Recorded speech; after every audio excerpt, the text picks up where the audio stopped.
എന്ത് വേണം? അതുകൊണ്ട് എന്ത് വേണം? നമ്മളൊക്കെ എപ്പോഴും ദുആ ചെയ്തുകൊണ്ട് വരണം. എൻ്റെ ഉപ്പമാരെ, ചെറുപ്പക്കാരാ, റബ്ബനാ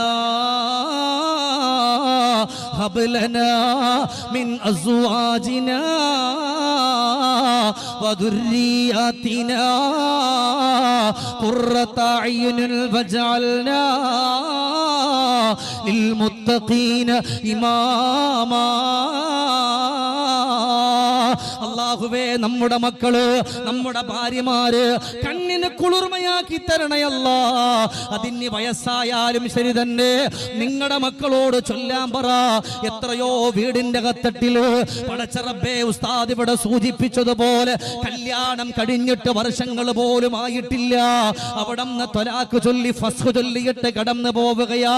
ജീവിച്ചൊന്ന് കൊതി തീരുന്നതിന്റെ മുമ്പ് വിവാഹബന്ധം വേർപെടുത്തുന്ന എത്രയോ ആളുകളുണ്ട്. അതൊക്കെ വന്ന് മാറിപ്പോകണോ?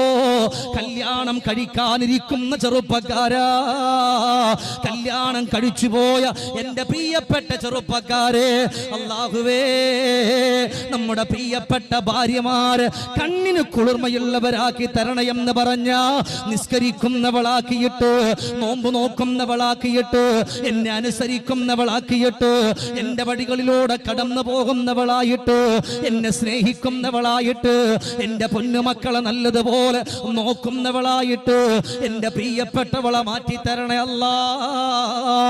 സഹോദരങ്ങളെ, നമ്മൾ